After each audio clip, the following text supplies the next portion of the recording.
কালকে মাননীয় প্রধানমন্ত্রী আসছেন। প্রথমে উনি সরকারি প্রোগ্রামে অংশগ্রহণ করবেন। রেলের যে প্রোগ্রাম আছে উনি সেই রেলের প্রোগ্রামে অংশগ্রহণ করার পর তারপরে উনি এই প্রোগ্রামে আসবেন। এখানে মহিলাদেরকে নিয়ে যে সভা, সেই সভাকে উনি সম্বোধিত করবেন। রেলের যে প্রোগ্রাম, সেই প্রোগ্রাম এসপ্ল্যানেড যে মেট্রো স্টেশন, সেই এসপ্ল্যানেড মেট্রো স্টেশনের ভেতরে হবে এবং সেখানে রেলের বিভিন্ন কর্মচারী এবং অন্যান্য যারা আছেন তাদের উপস্থিতিতে এই প্রোগ্রাম হবে।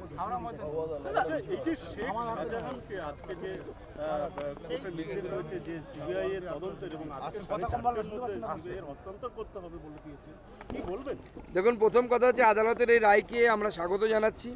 আদালতের এই রায়, বিশেষ করে কলকাতা হাইকোর্টের মহামান্য আদালতের এই রায় আরও একবার চোখে আঙুল দিয়ে দেখিয়ে দিল যে বিচার ব্যবস্থার মমতা বন্দ্যোপাধ্যায়ের প্রশাসনের প্রতি বিন্দুমাত্র কোনো বিশ্বাস নেই। সেই জন্য কেন্দ্রীয় সংস্থার হাতে অর্থাৎ সিবিআইয়ের হাতে বিকেল 4:30-র মধ্যে তুলে দেওয়ার কথা বলা হয়েছে এবং আমার মনে হয় সিবিআইয়ের তদন্ত খুব ভালোভাবে করা উচিত। কারণ এই ব্যক্তি, যে ব্যক্তি একজন নটোরিয়াস ক্রিমিনাল, তাকে মমতা বন্দ্যোপাধ্যায়ের নেতা বানিয়েছিলেন। এর বিরুদ্ধে নারী পাচার, গরু পাচার, রোহিঙ্গাদের নিয়ে এসে বসানো থেকে শুরু করে মহিলাদের উপর অত্যাচার, জমি হাঙরের রূপান্তরিত হওয়া অর্থাৎ জমি দখল করে নেওয়া, আদিবাসীদের জমি দখল করে নেওয়া, এই সমস্ত বিষয়ে তদন্ত হওয়া উচিত। শুধু তাই নয়, কয়েক বছর আগে আমাদের 3 জন কর্মীকে হত্যা করা হয়েছিল এবং সেক্ষেত্রে এর হাত ছিল। তার মধ্যে সুকান্ত মণ্ডল থেকে শুরু করে আরও 2 জন ছিল, তাদের হত্যা করা হয়েছিল। একজনের খোঁজও পাওয়া যায়নি কী অবস্থায় আছে, চোখে গুলি করা হয়েছে। এই নৃশংস অত্যাচার শেখ শাহজাহানের নেতৃত্বে হতো। তাই এর তদন্ত খুব দ্রুততার সাথে হওয়া উচিত এবং সিবিআইয়ের অত্যন্ত মেটিকুলাসলি এবং জুডিশিয়ালি এই তদন্ত করা উচিত। বিচারপতি গাঙ্গুলি আজ বিজেপিতে যোগদান করবেন এমন কথা বলেছেন। চার্জশিট দেওয়া হয়েছে। বিচারপতি গাঙ্গুলি বলেছেন বিজেপিতে যোগদান করবেন 7 তারিখে। 7 তারিখে এখনো পর্যন্ত ঠিক হয়ে আছে উনি বিজেপিতে যোগদান করবেন। আমাদের সাথে অনেকদিন ধরে কথা চলছে। মাননীয় বিচারপতি উনি যবে থেকে ইস্তফা দেবার পরে আমরা যোগাযোগ করেছি, ইস্তফা দেবেন বলার পরে আমরা যোগাযোগ করি এবং উনি আগ্রহ প্রকাশ করেছিলেন যে বিজেপির হয়ে কাজ করবেন, নরেন্দ্র মোদীর সৈনিক হয়ে কাজ করবেন। সেজন্য বিজেপিতে স্বাগত। আমি আগেও বলেছিলাম যে ওনার মতো ব্যক্তি, নিষ্ঠাবান সৎ ব্যক্তি যদি রাজনীতিতে আসেন তাহলে রাজনীতির মঙ্গল, রাজনীতি ভালো হবে। সে পার্টি সিদ্ধান্ত নেবে আগামী দিনে। নির্বাচন কমিশনার দিল্লি থেকে দিয়েছে যে কোনো ভায়োলেন্স হবে না, জিরো টলারেন্স দেবে এবং ডিজি, এসপি, ডিএমকে বলা হয়েছে যে কোনো রকম অনিয়ম হলে সেক্ষেত্রে তাদের উপর দায় বর্তাবে। কি বলবেন? একদম যে পথ কেন্দ্র নির্বাচন কমিশন নিয়েছে, এই যে কড়া পদক্ষেপ, এই ধরনের কড়া পদক্ষেপ, এই ধরনের কড়া বার্তা আমরা চাই।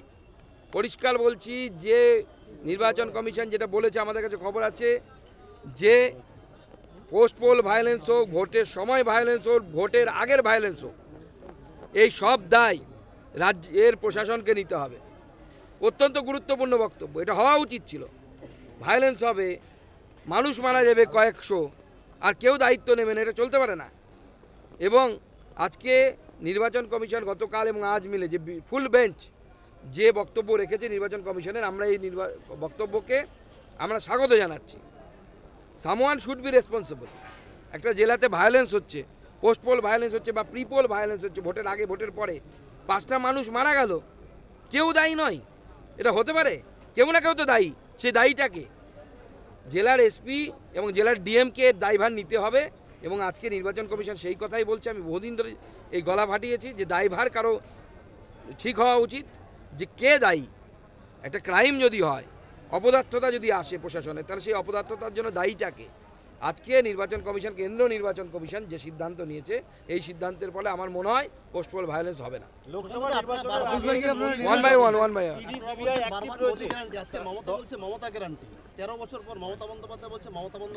দেখুন, মোদি রাজনীতিতে এমন একটি নামে পরিণত হয়েছে না, তার দেখানো পথে সবাইকে চলতে হয়। তো সেটা মোদি যে এখন গ্যারান্টি দেখাচ্ছে, মমতা ব্যানার্জিও গ্যারান্টি দেখাবে, কিন্তু মোদির গ্যারান্টি হচ্ছে অরিজিনাল গ্যারান্টি, আর মমতা বন্দ্যোপাধ্যায়ের গ্যারান্টি হচ্ছে সারদার গ্যারান্টি। 5 বছরে ডবল হবে, কিন্তু ডবলের টাকা আর পাবেন না। তো সেজন্য সারদার গ্যারান্টিতে বিশ্বাস করে লাভ নেই। মোদির গ্যারান্টিতে বিশ্বাস করুন, পোস্ট অফিসের গ্যারান্টি। 10 দিনে 8 বছরে ডবল তো 8.5 বছর যেটাই বলবে সেই দিনই ডবল হবে। সুকান্ত দা, 10 দিনে 4 বার মোদিজি সভা করবেন, আবার লোকসভার আগে কেন্দ্রীয় এজেন্সিগুলো অ্যাক্টিভ রয়েছে, এটা কি লোকসভা ভোটে একটা ব্যাপক প্রভাব পড়তে পারে? দেখেন, কেন্দ্রীয় এজেন্সি তাদের মতো কাজ করে, আমার কথাতেও কাজ করবে না, আপনার কথাতেও কেউ কাজ করবে না, কারণ কেন্দ্রীয় এজেন্সিগুলোর একটি নির্দিষ্ট ডেকোরাম আছে। এবং পশ্চিমবঙ্গে যেভাবে দুর্নীতি হয়েছে, যেভাবে চুরি হয়েছে, আপনাদের কি মনে হয়, বা পশ্চিমবঙ্গবাসী হিসেবে আমাদের কি মনে হয়, এজেন্সিগুলোর কি তৎপর হওয়া উচিত না? পুরো তৎপর হওয়া উচিত, এবং ভোটের সময় আরও বেশি করে তৎপর হওয়া উচিত, কারণ ভোটের সময় রাজ্য যে প্রশাসন, সেই প্রশাসন নির্বাচন কমিশনের আন্ডারে থাকে। তো স্বাভাবিকভাবে পুলিশকে কিছু বললে পরে পুলিশ সেটা শুনবে বেশি, গ্রেপ্তার হওয়ার চান্স থাকবে বেশি অপরাধীদের। অন্যান্য সময় তো সবাই শেখ শাহজাহান হয়ে যাবে, ম্যাজিক ভ্যানিশ, দিদি বলবে ম্যাজিক, সব হাওয়া হয়ে যাবে, কাউকে খুঁজে পাবেন না। বহিষ্কৃত তৃণমূল সাংসদ মহুয়া মৈত্রকে 19শে ফেব্রুয়ারি তলব করা হয়েছিল ইডি, সেই সময় তিনি হাজিরা এড়িয়েছিলেন, কিন্তু পুনরায় আবার 11ই মার্চ তাকে আবার ইডি তলব করে। না, তলব করাই উচিত তো। আজকে তো আমরা দেখতে পাচ্ছি উনি সাংসদ পদ চলে যাওয়ার পরও গাড়ির ছবি পাচ্ছি, যে ভিডিও পাচ্ছি, নীল বাতি নিয়ে ঘুরে বেড়াচ্ছে মহুয়া ম্যাডাম, ঘুরে বেড়া, তার একটা রেকর্ডিং আমার কাছে এসে পৌঁছেছে, বলছে যেভাবে হোক জিততে হবে। 10-11 তারিখ মমতা বন্দ্যোপাধ্যায় প্রার্থী তালিকা ঘোষণা করবে, সেখানে বলে দিচ্ছেন উনি যে প্রশাসনকে ব্যবহার করে যেমন করে হোক জিততে হবে, তার নেতাদেরকে ভাষণে বলছেন। আমার রেকর্ডিং আছে, আমি একটু পরে সেই রেকর্ডিং ছাড়বো আপনাদের জন্য। তো এই যদি এর মানসিকতা হয়, একে তো অবশ্যই তলব কিসে, একে একদম জেলের ভেতরে ঢোকানো উচিত, এই ধরনের কাজ যারা করে। সুকান্ত দা, ব্যারাকপুরে অর্জুন সিং নিয়ে একদিকে আমডাঙ্গায় পোস্টার পড়ছে, তাকে প্রার্থী হিসেবে চাই, আবার উল্টো দিকে সোমনাথ শ্যাম তারা বলছে গণস্বাক্ষর সংগ্রহ করছে যাতে অর্জুন সিং টিকিট না পায়, কি বলবেন? দেখুন, তৃণমূলের মধ্যে এখন মারামারি চলছে, লড়াই চলছে।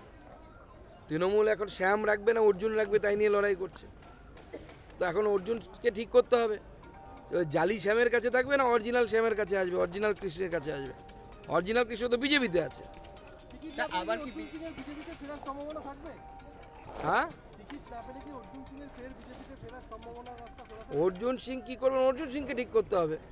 অর্জুন সিং তো বিজেপির টিকিটে জিতেই সাংসদ হয়েছিলেন, তৃণমূলের টিকিটে তো সাংসদ হতে পারেনি, টিকিট দেয়নি তাকে কোনো। মমতা বন্দ্যোপাধ্যায় তো ভাটপাড়ার বাইরে অর্জুন সিংকে কোথাও বেরোতে দিত না। যে এই যে ইডির যে সাপ্লিমেন্টারি চার্জশিট, শঙ্কর আঢ্য 2012-13 থেকে 2022 পর্যন্ত বাংলাদেশ থেকে কয়েক কোটি টাকা দুবাইতে পাঠিয়েছে বলে দাবি করা হচ্ছে, কি বলবো? দেখুন, এই ঘটনা আরও একবার আমাদের মনে সন্দেহের উদ্রেক করলো, কেন তৃণমূল কংগ্রেসের ভাইপো বারবার আমেরিকা যান বা যেখানেই যান, দুবাই হয়ে কেন যান? এই দুবাই কানেকশনটা বারবার এদের কেন আসছে? আর এদের সব কিছু বিদেশের সাথে কেন জড়িত? বান্ধবী হলে রাশিয়ান বান্ধবী, টাকা রাখতে গেলে দুবাই, বিদেশ ছাড়া কি এরা কিছু বোঝে না? বাংলা, ভারতবর্ষ, এগুলো তো কিছু খুঁজে পাচ্ছি না আমরা। এক পার্থ চট্টোপাধ্যায় ভুল করে ইন্ডিয়ান বান্ধবী রেখেছিল আর খাটের তলায় রেখেছিল মাল, ধরা পড়ে গেল।